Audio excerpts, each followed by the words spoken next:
Quer descobrir se você tem carne esponjosa? E se você tiver carne esponjosa, o que você deve fazer? Você quer saber mais? Então vem comigo nesse vídeo.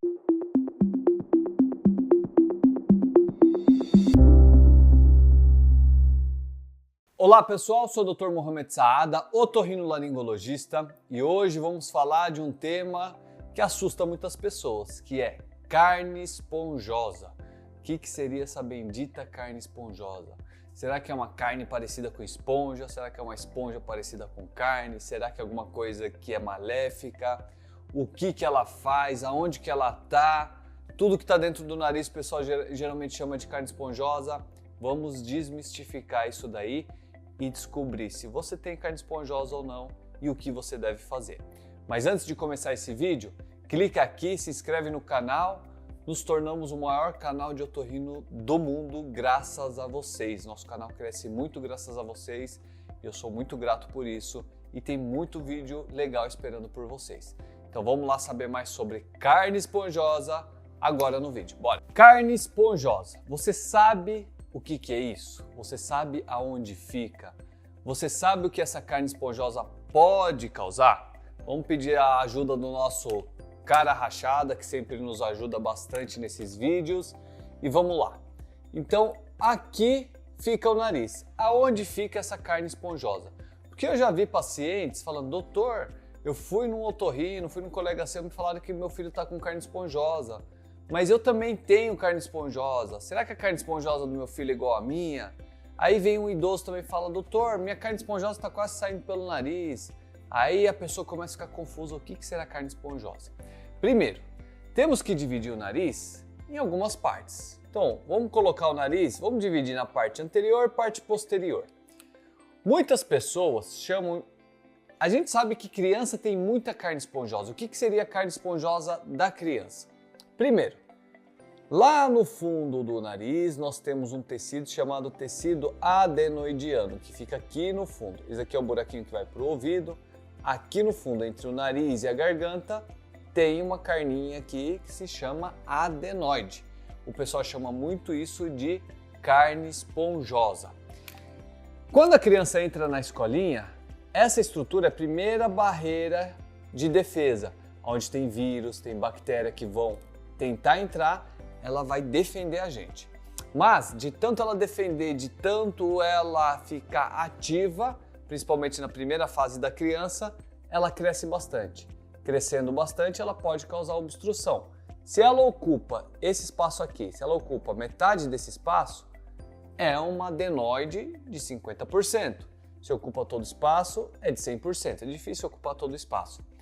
Mas isso o pessoal chama ela de carne esponjosa. Então, quando isso daqui aumenta, a criança começa a roncar, respirar pela boca, ter o sono muito agitado e fica tendo vários e vários problemas. Pode levar a deformidade facial, pode levar a alteração dentária, pode levar a alteração da memória, enfim, isso altera toda a arquitetura do sono. Se você tiver mais dúvidas, tem uma série que é tudo sobre amígdala e adenoide que fala em detalhes tudo isso para vocês, tá bom? Tem uma playlist aqui no canal falando tudo sobre amígdala e adenoide. Mas vamos lá. Se essa adenoide tiver aumentada, existe tratamento para poder fazer ela diminuir de tamanho, a criança voltar a respirar. E em casos mais extremos que a criança não melhora, é cirurgia. E também tem pessoas que até operam essa estrutura. Aí, quando entra numa outra fase, na adolescência ou na fase adulta, volta a entupir o nariz. E vai no otorrino e fala, você está com carne esponjosa. Aí fala, de novo, doutor, carne esponjosa? Mas eu já tirei na minha infância. E agora o meu nariz está entupindo, então a carne esponjosa voltou. A carne esponjosa, essa daqui, que é a adenoide, é raro voltar. Pode acontecer, mas é raro.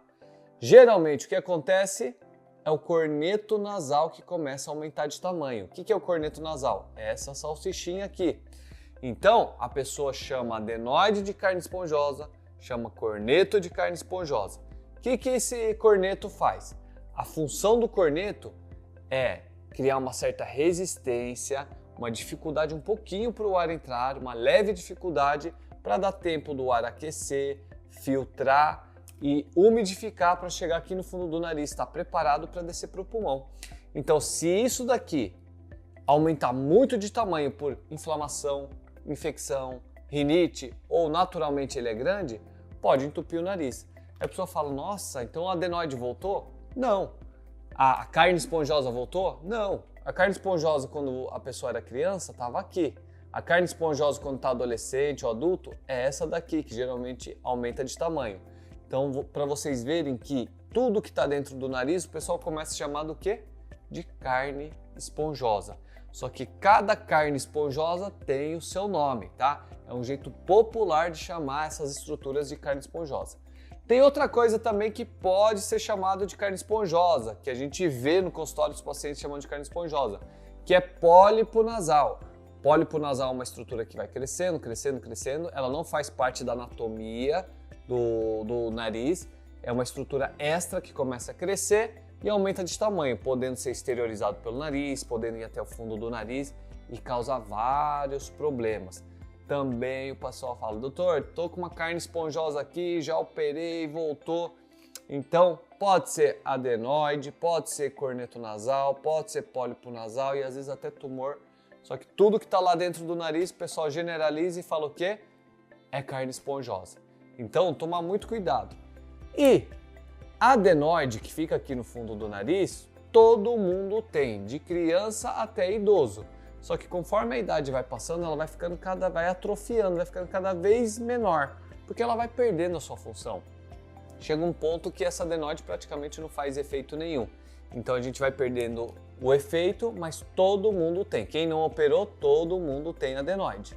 Corneto nasal, todo mundo tem também. Isso aqui é uma estrutura muito importante para filtrar, umidificar, aquecer o ar. Pólipo já não. Pólipo é uma coisa extra que geralmente pode atingir algumas pessoas, tem um componente genético, são pessoas extremamente alérgicas que têm o pólipo. Então entenderam que carne esponjosa tem a ver com adenoide, a pessoa pode referir a corneto nasal, pode referir a pólipo, então tem que fazer o exame para saber qual das carnes esponjosas está alterado. Então pode ser um desses três, certo? Agora, em que caso é operado cada uma dessas estruturas? Então, a adenoide, ela pode ser operada quando ela é muito grande e causa obstrução. Mas doutor, a adenoide não cuida dessas vírus, bactérias, é a primeira barreira de proteção na parte respiratória? Sim, mas se ele atrapalha a respiração é muito mais importante. Se você não respira bem enquanto dorme, não tem um sono adequado, vai diminuir a imunidade, vai alterar o sono, vai alterar a memória, vai alterar o humor, pode alterar o comportamento da criança, pode simular até que a criança é hiperativa porque ela não dorme bem por causa da adenoide. Então tirar a adenoide, custo-benefício, é muito melhor, tá? Lógico que é tentado primeiro um tratamento para tentar fazer ela diminuir de tamanho. Se não diminuir, a criança não parar de roncar e ter problema, aí é optado pela cirurgia. Corneto nasal geralmente aumenta com processos inflamatórios, infecciosos e geralmente na rinite alérgica ela fica extremamente grande e ela muda de cor. Uma cor normal é rosado. Quando ela inflama um pouquinho, fica avermelhado, depois pode ficar esbranquiçado, acinzentado e azulado, de tão inchado que fica. Então pode ficar até uma cor azulada. Então a gente consegue reconhecer quanto que esse corneto está sofrendo por causa da cor dela. Só de abrir o nariz a gente consegue ver. Se você levantar e colocar uma luzinha, você vai ver uma carninha dentro do nariz, que é o corneto nasal. Todo mundo acha que é o quê? Adenoide, não é. O pólipo nasal, isso aqui é uma estrutura que é cirúrgico, mas é tentado tratamento para tentar retardar a cirurgia, para diminuir o crescimento do pólipo, então é usado o corticoide nasal para murchar essa estrutura, tá? Única coisa que vocês não podem fazer para desobstruir o nariz é colocar descongestionante nasal, que pode dar vários problemas e tem vários vídeos no canal falando sobre isso. Certo, pessoal? Se chegaram até aqui, curtam, compartilhem, indiquem esse vídeo para pessoas que têm dúvidas sobre carne esponjosa, a famosa carne esponjosa. Vamos entender o que está acontecendo dentro do nariz primeiro, para vocês entenderem o que pode ser feito, certo? Então se você ainda não é inscrito, clica aqui, está perdendo tempo, se inscreve no canal, Veja outros vídeos, que tem muito vídeo legal preparado especialmente para vocês, certo? Um abraço, fiquem com Deus e até o próximo vídeo.